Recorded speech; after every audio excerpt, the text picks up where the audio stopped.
టమాటా కొత్తిమీర చట్నీ ఎలా ప్రిపేర్ చేయాలో చూద్దామండి. దానికి కావాల్సిన ఐటమ్స్ అని చూపిస్తున్నాను మీకు. ఫస్ట్ టమాటాలు, కొత్తిమీర శుభ్రంగా కడుక్కొని దగ్గర పెట్టుకోవాలి. అంటే పచ్చిమిరపకాయలు, కరివేపాకు, దానికి కావాల్సిన తాలింపులు, ఎండుమిర్చి ఇవన్నీ దగ్గర పెట్టుకున్నాక టమాటాలను చిన్న చిన్న ముక్కలుగా కోసి అదొక బౌల్లో వేసుకుందామండి.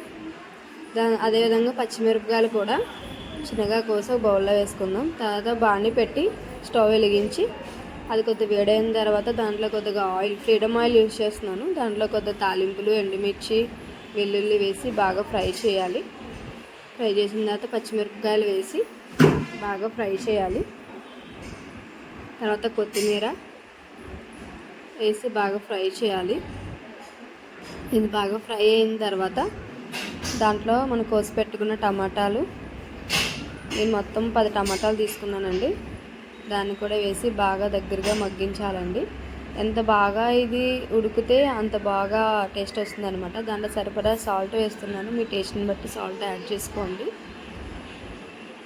కరివేపాకు అనేది ఫస్ట్ వేపుతారు, కానీ అలా కాకుండా మనం దీంట్లోని కొద్దిగా వేగిన తర్వాత మధ్యలో వేసుకుంటే కనుక ఆ టేస్ట్ కొద్దిగా డిఫరెంట్గా వస్తుంది. ఒకసారి మీరు ట్రై చేయండి.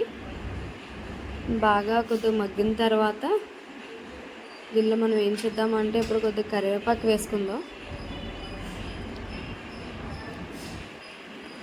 కరివేపాకు కూడా వేగిన తర్వాత దాన్ని దగ్గర చేసుకుని ఒక జార్లో వేసుకుందాం.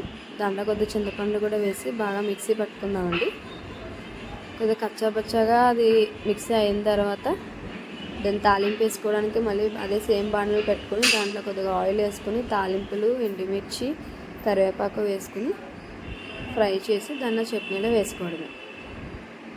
చాలా టేస్టీ అయిన టమాటా కొత్తిమీర చట్నీ రెడీ అయిపోతుంది. దోశల్లోకి కానీ అన్నంలోకి కానీ చాలా బాగుంటుందండి. టేస్ట్ చేసి ఎలా ఉందో చెప్పండి. సబ్స్క్రైబ్ చేసుకోండి. Thank you so much.